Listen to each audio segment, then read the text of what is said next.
l'architetto Barluzzi ha voluto, quasi a compimento di questo santuário della O Trasfigurazione, arquiteto ha Barluzzi voluto quis parlarci quase como uma conclusão desse santuário da Transfiguração falar-nos por meio de imagens, como ele bem sabia fazer. Ele era um arquiteto, um artista, e por isso quis mostrar aqui, na cripta da Basílica, sob o altar-mor elevado da Transfiguração, mais 4 transfigurações de Jesus.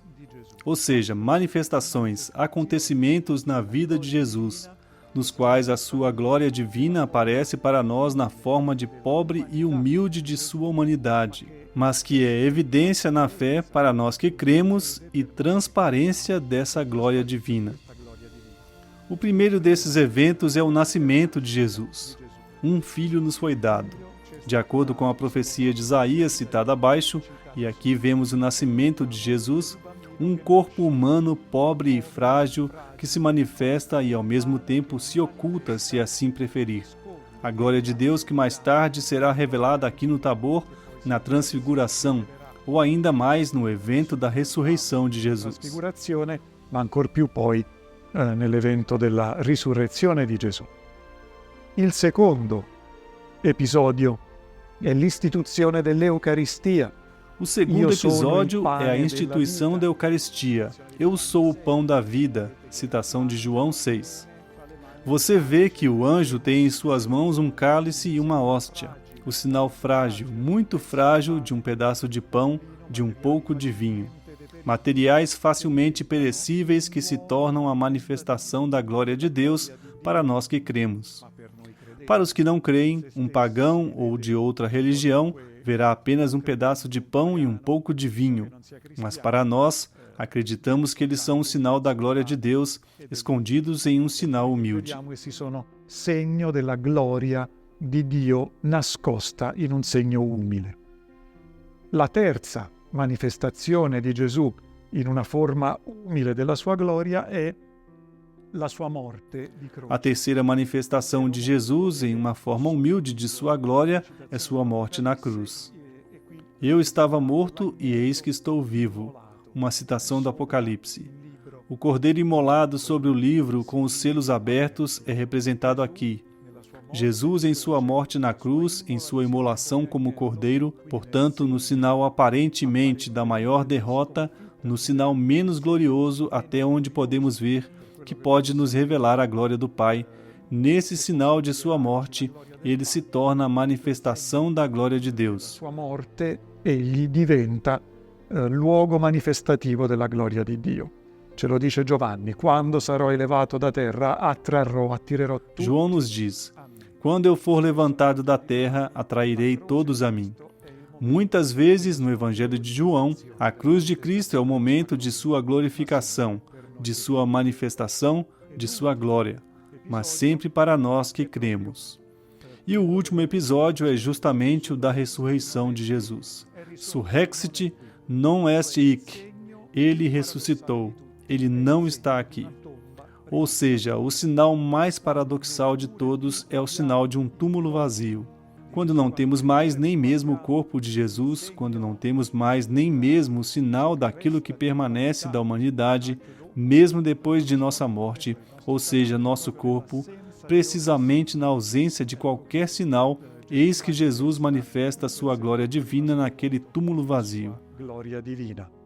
Ma anche lì è quando noi veniamo pellegrini in Terra Santa e a Betlemme contempliamo la sua nascita nella povertà, al cenacolo contempliamo. Quando chegamos como peregrinos à Terra Santa e a Belém, contemplamos seu nascimento na pobreza. No cenáculo, na Quinta-feira Santa, contemplamos a instituição da Eucaristia. No Calvário, veneramos os locais da paixão, da imolação do Cordeiro, e ao lado do Calvário vemos o túmulo agora vazio. Somente quando, como peregrinos, entramos nessa lógica da fé, reconhecemos no sinal tão pobre de uma humanidade como a nossa, a humanidade do Filho de Deus. Vemos aquela glória divina que aqui no Monte Tabor se manifestou aos discípulos e apareceu em sua plenitude, aquelas 3 testemunhas privilegiadas e a Moisés e Elias que apareceram com ele em sua glória.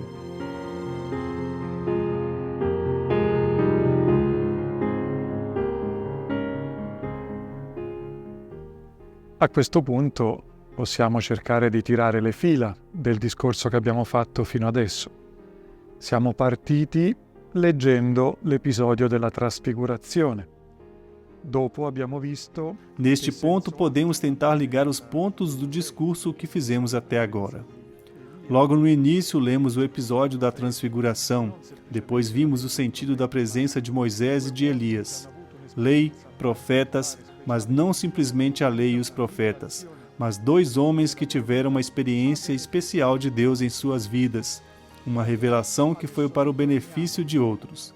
Então agora vamos voltar novamente enriquecidos às raízes do Antigo Testamento sobre o episódio da transfiguração e qual o significado disso na vida de Jesus. Antes de mais nada, devemos observar que quando o lemos, por exemplo, na versão do evangelista Marcos, estamos no centro, no coração do Evangelho de Marcos. O Evangelho de Marcos nos fala de episódios que ocorreram na Judéia inicialmente, isto é, com o batismo de Jesus no Rio Jordão, cioè con il battesimo di Gesù nel fiume Giordano, poi progressivamente un ministero pubblico di Gesù in Galilea. Depois, progressivamente, um ministério público de Jesus na Galileia. No centro dessa parte está o grande discurso em parábolas que Jesus faz no capítulo 4 do Evangelho de Marcos. Poi, a un certo punto, con il capitolo 8, noi in realtà entriamo all'interno. Então, em um determinado momento, no capítulo 8, entramos em uma jornada que Jesus começa a fazer em direção a Jerusalém. E isso acontece imediatamente após Jesus ter curado um cego em Betsaida. Essa parte do movimento de Jesus nesses capítulos terminará com outra cura de um cego na saída de Jericó, no final do capítulo 10. Assim, nesses capítulos que vão do 8 ao 10, Jesus tem a caminho de Jerusalém várias conversas com seus discípulos. Dunque, all'interno di questi capitoli che vanno da 8 a 10, Gesù ha lungo la strada verso Gerusalemme diversi colloqui con i suoi discepoli. E a cada vez, 3 vezes seguidas, depois de cada um desses diálogos que Jesus tem com os seus discípulos, Jesus anuncia seu destino de morte e ressurreição que será cumprido em Jerusalém. Ele anuncia sua Páscoa e principalmente anuncia sua paixão, mas Jesus faz isso depois de cada episódio em que manifestou algo de sua identidade como Messias e Filho de Deus. Qualcosa della sua identità come Messia e Figlio di Dio. Infatti la prima volta avviene dopo che Gesù ha professato apertamente la sua fede in Gesù dicendo tu sei il Cristo. De fato, a primeira vez ocorreu depois que Pedro professou abertamente sua fé em Jesus, dizendo tu és o Cristo. Em Cesareia de Filipe, no extremo norte do atual Israel, na fronteira com o Líbano e a Síria, nas encostas do Monte Hermon, o pico mais alto do complexo da Terra Santa e que alguns acreditam ser também o Monte da Transfiguração. Il Vangelo di Marco parla di un alto monte e abbiamo visto come l'Evangelista Marco collochi l'episodio della trasfigurazione 6 giorni dopo la professione di fede. Vimos que o Evangelho de Marcos fala de um monte alto e vimos como o evangelista Marcos citou o episódio da transfiguração 6 dias depois da resposta à profissão de fé de Pedro. Jesus disse aos discípulos e depois a todos os que o seguiam que era preciso tomar a própria cruz, porque Jesus está em um caminho que o levará à morte. Che sarà a sua volta seguita dopo la guarigione del ragazzo epilettico e indemoniato alle pendici del... Nessa altura ocorre a transfiguração, que por sua vez será seguida após a cura do menino epilético e possuído no sopé da montanha, por um segundo anúncio da paixão de Jesus. Mas, novamente, embora Jesus anuncie claramente essas coisas sobre ele, que seu destino é a morte, os discípulos não entendem e discutem entre si quem é o maior. Ma finalmente c'è un episodio celebre, quello della chiamata del giovane ricco a seguire Gesù, il giovane ricco che si rifiuterà di compiere questa sequela nella rinuncia. Mas finalmente há um episódio famoso, o do chamado do jovem rico para seguir Jesus. O jovem rico que se recusa a seguir Jesus com total renúncia de si mesmo, bem como de suas próprias riquezas e posses. E mais uma vez, Jesus finalmente anuncia pela terceira vez sua paixão, seguido por uma pergunta dos filhos de Zebedeu, ou seja, Tiago e João, as duas testemunhas da transfiguração de Jesus, sobre a possibilidade de eles se sentarem à direita e à esquerda do Cristo glorioso. Quindi, nonostante l'annuncio che Gesù fa della sua passione e morte, i discepoli sono tardi a capire, nonostante loro fossero tra i 3 discepoli. Portanto, apesar do anúncio de Jesus sobre sua paixão e morte, os discípulos demoram a entender, mesmo estando entre os 3 discípulos que testemunharam o episódio da transfiguração. E como podemos articular tudo isso com o que nos diz o episódio da transfiguração? Ouvimos dizer que há elementos que retornam na transfiguração que o mosaico atrás de mim também representa. A presença de uma nuvem, por exemplo, o fato de estar assombrados com a face como que maravilhada e no comportamento dos discípulos que eram espectadores da transfiguração. A voz do céu indicando: Jesus, meu Filho, o amado, a quem somos enviados de volta para ouvir pela voz do Pai, e então encontram-se sozinhos depois de ouvir a voz daqueles que estavam assistindo ao evento. Bem, esses elementos aqui já encontramos nos episódios anteriores que lemos no Antigo Testamento sobre Moisés e Elias. Ecco, se vogliamo, questi elementi li abbiamo già trovati negli episodi che abbiamo letto dell'Antico Testamento, che riguardano Mosè ed Elia. Anche nel caso di Mosè, também no caso de Moisés, a densa nuvem envolve o monte da revelação de Deus, o Sinai. E então o rosto de Moisés se torna resplandecente, como aqui se torna o de Jesus. A voz do céu, que é importante tanto no episódio de Moisés quanto no de Elias, porque eles ouvem uma voz vinda de Deus e que manifesta a sua vontade a eles. Ascoltano una voce che viene da Dio e che manifesta loro la sua volontà, il dono della legge nel caso di Mosè, il dono della missione. A dádiva da lei no caso de Moisés, a dádiva da missão no caso de Elias. E então tanto Moisés quanto Elias ficam sozinhos, como aqueles discípulos, porque o povo, no caso de Moisés, por exemplo, está assustado, como os discípulos estão aqui ao ouvir a voz de Deus. A revelação de Deus nos esmaga, nos assusta, porque é uma manifestação de sua glória, ou seja, de seu kabod, peso, literalmente em hebraico, o peso de Deus. O que então a voz que se manifesta aqui diz sobre Jesus?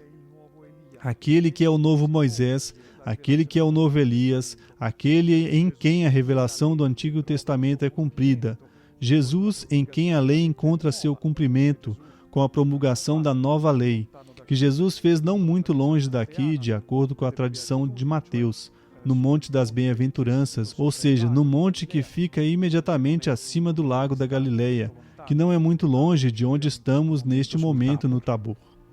Mosè, Elia, legge e profeti. Gesù è il vero profeta. Moisés e Elias, a lei e os profetas. Jesus é o verdadeiro profeta, como Moisés também foi. Ele é aquele que fala as palavras do Pai, aquele que comunica o Pai a nós, aquele que revela a vontade de Deus para nós. É por isso que a voz do Pai nos diz: escutai-o. Não só devemos escutar a lei de Moisés, não apenas devemos ouvir a voz da profecia que nos falou no Antigo Testamento, mas agora essas vozes, que eram vozes provisórias, eram vozes que aguardavam o cumprimento. Essas vozes encontram seu cumprimento precisamente na pessoa de Jesus de Nazaré. É Jesus de Nazaré, a voz do Pai, que nos comunica a face, a glória do Pai. Ele nos comunica sua bondade, sua graça, sua misericórdia, como fez com Moisés. Ele nos comunica a nossa missão especial na igreja, que é uma missão como a de Elias, de proclamar diante de todas as nações a singularidade do Deus em quem acreditamos. Não devemos ter outros ídolos. Não devemos, como na época do profeta Elias, nos deixar levar pela idolatria de Baal, um culto à fertilidade, ou seja, um culto que diz respeito à satisfação de nossos instintos mais básicos, de nosso prazer. Não devemos pensar apenas na satisfação de nossas necessidades mais básicas, como o culto a Baal fazia na época do profeta Elias. Devemos acreditar em um único Deus, mas esse único Deus se revelou na pessoa de seu Filho. O Filho Jesus é a visualização do Pai, enquanto o Pai Celestial continua sendo a dimensão divina e invisível do Filho que se revelou a nós. Del Figlio che si è rivelato a noi. E questo episodio della trasfigurazione, attraverso la voce che viene pronunciata. E esse episódio da transfiguração, por meio da voz que é proferida na nuvem, que é um dos sinais do Espírito Santo, torna-se uma revelação trinitária. E de fato, aqui o arquiteto Barluzzi queria que duas capelas ficassem ao lado da capela do altar-mor com a representação da transfiguração. A capela à minha direita é a capela do Santíssimo Sacramento, na qual está representado o olho do Pai, ou seja, a onipotência de Deus, representando o Pai Celestial. Enquanto na capela à esquerda, a pomba do Espírito Santo nos dá uma das representações do Espírito. Ci dà una delle rappresentazioni dello Spirito, ma la nube stessa che qui si manifesta. Mas a própria nuvem que se manifesta aqui é uma representação do Espírito. Assim, toda a Trindade, de alguma forma, é revelada aqui no Monte Tabor, e a voz do Pai se refere a outra revelação trinitária, ou seja, do mistério íntimo da vida de Deus que abriu o Evangelho de Marcos em particular, porque os outros evangelistas sinóticos, Mateus e Lucas, também têm os episódios da infância de Jesus. Mas no Evangelho de Marcos, o Evangelho foi aberto no capítulo 1 precisamente com a pregação de João Batista e o batismo de Jesus no Jordão. Naquela ocasião, em Marcos 1, a partir do versículo 9, é dito que, no momento em que Jesus saía da água, João viu os céus abertos e descer o Espírito em forma de pomba sobre ele. E ouviu-se dos céus uma voz: Tu és o meu Filho muito amado, em ti ponho minha afeição. Ecco, Gesù è il Figlio di Dio, l'amato. È lo Spirito che lo attesta nel battesimo come una colomba sul Tabor, nella forma della nube. Eis que Jesus é o Filho de Deus, o amado. É o Espírito que testifica isso. No batismo como uma pomba, no Tabor, na forma de uma nuvem. O Espírito testifica que Jesus é o Filho amado. No Antigo Testamento, o Filho amado de Deus era Israel. Jesus é o cumprimento de Israel. Ele é o novo Israel. Ele é a plenitude do antigo Israel. Ele é o amado, como seu filho Isaque foi para Abraão, mas que deveria sofrer a morte de acordo com a palavra de Deus dita a Abraão no Monte Moriá. Jesus é o servo sofredor em quem o Pai depositou seu prazer. Portanto, outra imagem da profecia antiga, da profecia de Isaías, que nos remete à missão e ao papel de Jesus. Aqui, Jesus é a síntese de todos os fios do Antigo Testamento, não apenas de Moisés e Elias. Nele, todo o Antigo Testamento é recapitulado e encontra sua plenitude. Ele é, portanto, a revelação definitiva do Pai. Devemos ouvi-lo, como ele nos disse nesta montanha. Sua voz, sem medo, sem receio de nos aproximarmos dele. Assim como o antigo Israel teve medo de se aproximar da voz do Pai quando ele se revelou no Sinai. Aqui a voz de Deus não nos assusta mais, pois Deus fala conosco como um amigo fala com seu amigo em seu Filho Jesus.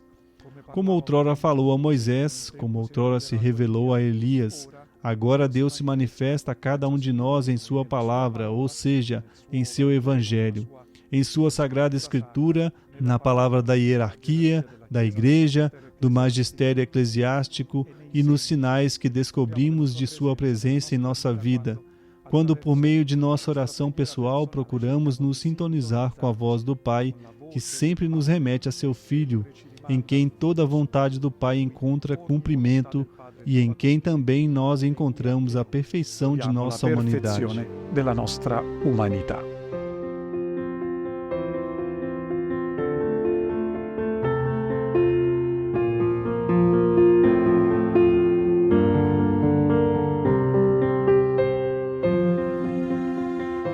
Ci troviamo ormai fuori del santuario, fuori del recinto del santuario. E agora estamos fora do santuário, fora do recinto do santuário da Transfiguração, para fazer o último memorial que resta aqui no Monte Tabor. Continuamos depois de ler o episódio da Transfiguração do Evangelho de Marcos 9:9, que diz: Ao descerem do monte, proibiu-lhes Jesus que contassem a quem quer que fosse o que tinham visto, até que o Filho do Homem houvesse ressurgido dos mortos. E guardaram esta recordação consigo, perguntando entre si o que significaria ser ressuscitado dentre os mortos. Depois lhe perguntaram: por que dizem os fariseus e os escribas que primeiro deve voltar Elias?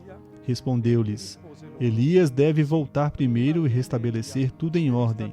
Como então está escrito acerca do Filho do Homem, que deve padecer muito e ser desprezado? Mas digo-vos que também Elias já voltou, e fizeram-lhe sofrer tudo quanto quiseram, como está escrito dele. É claro que ai discepoli descendentibus de monte, quindi mentre scendevano. É claro que os discípulos, descendentibus de monte, quando desciam do monte, a capela atrás de mim é chamada de capela de descendentibus, em memória dessa passagem do Evangelho. É claro que o profeta Elias vem à mente. Eles acabaram de vê-lo aparecer com Jesus, e eles se lembram da tradição judaica do Antigo Testamento no final do livro de Malaquias, a última página de nossas Bíblias canônicas do Antigo Testamento, em que a vinda de Elias é esperada antes da vinda do Messias, para preparar os corações para a vinda do Salvador. Jesus lembra que Elias veio na pessoa de João Batista, portanto não o Elias que os discípulos viram ao lado de Jesus com Moisés, mas il nuovo Elia Giovanni Battista che ha cercato mas o novo Elias João Batista, que procurou converter os corações dos pais aos dos filhos e vice-versa, para preparar o caminho para a vinda do Senhor. Esse Elias, no entanto, será tratado como o Filho do Homem será tratado, ou seja, ele foi morto como Jesus será morto. Portanto, antes de deixar o local da transfiguração, o local onde manifestou sua glória, Jesus retorna para profetizar seu próprio destino de morte. E Jesus não se esquiva desse destino de morte, mas desce do monte com os discípulos para cumprir a vontade do Pai até o fim. Também nós devemos descer deste monte.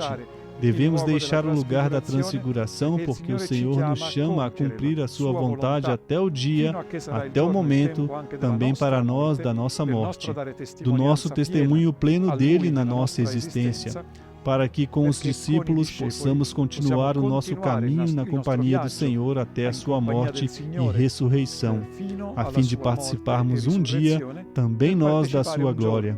Aquela glória da qual, entretanto, tivemos uma antecipação aqui no monte, no alto monte da transfiguração.